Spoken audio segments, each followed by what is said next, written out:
All right, guys, I know this is deviating from me just making videos straight through the manual, but I wanted to take a minute early on in the videos here to talk about movement and purpose of movement, footwork and the techniques, postures, cuts, spinning. Those things are all well and good, and they are the foundations to putting together the techniques.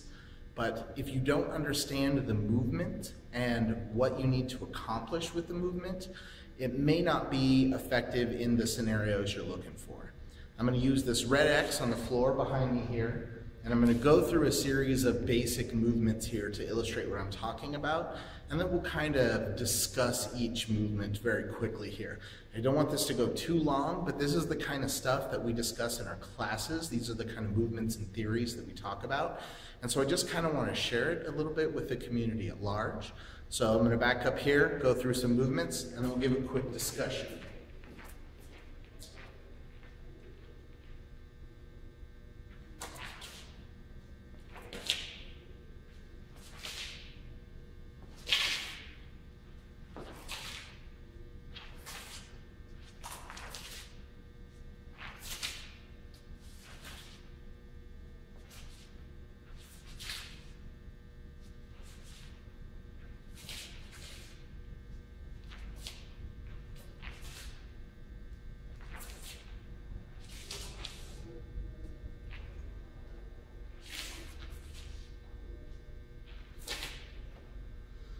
All right, these are kind of what we just consider the basic movements. So we're going to kind of go over them. If you think about these lines on the floor as directions of attack, these are the ways somebody could possibly be striking you, whether it be from the side, from the front. There's lots of different minor angles, but we're just talking about gross movement at this point. So with your forward movements, you're used to seeing in duels this kind of perfectly on this line type of movement. And while that's good in a very dual controlled scenario, when you're trying to outsmart and fight as many opponents as possible, the idea of blocking to achieve not getting hit is a waste of energy. And what we want to do is we want to, our movement itself, to instigate that block, if you will.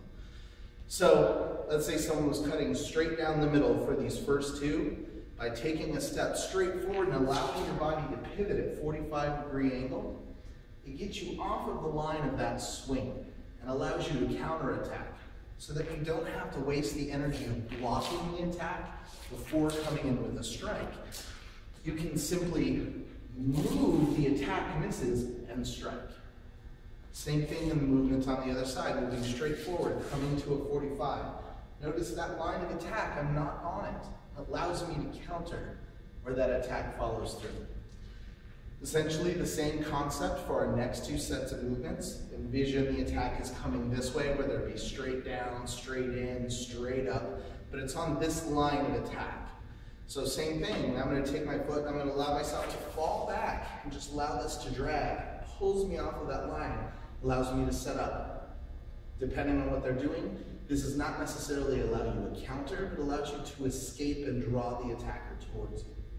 Same thing on the other side, allowing yourself to fall back and drag that foot with you, allows you to pull off of that center line. The next set of attacks is more of a transition move. It's something you're going to use a lot when moving through techniques, but it's the same concept of pulling us off of this line. You're going to allow your foot to pivot and your waist to sit down, and that's going to pull this foot with it. Notice that pulls me completely off of the line. Things you want to watch out for, don't have your butt sticking out. I want to make sure that butt is nice and tight underneath you. It looks like I'm standing on both my feet, but in reality all my weight is over here. I can pick this foot up without readjusting at all, without having to sit back so that there's no weight on it. There just is no weight on it when you make this move.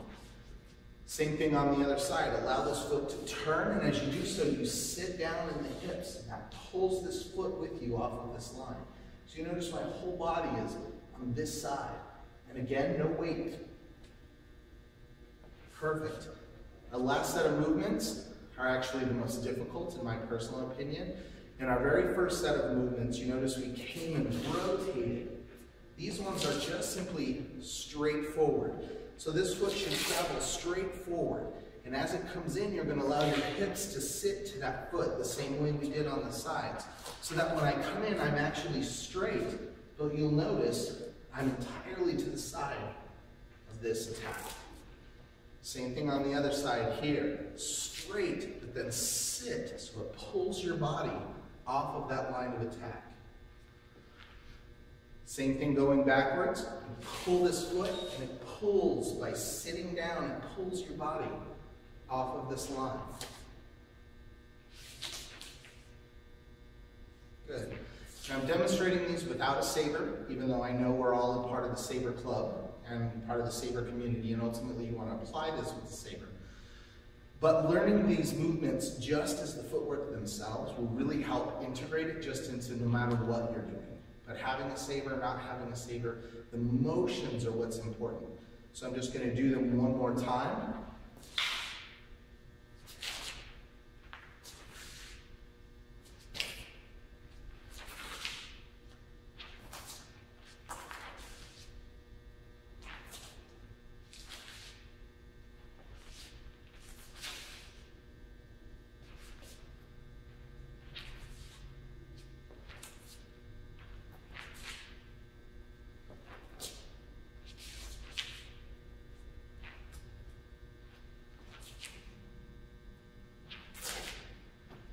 Perfect. Again, I just wanted to share some ideas on movement with you, and hopefully this is beneficial.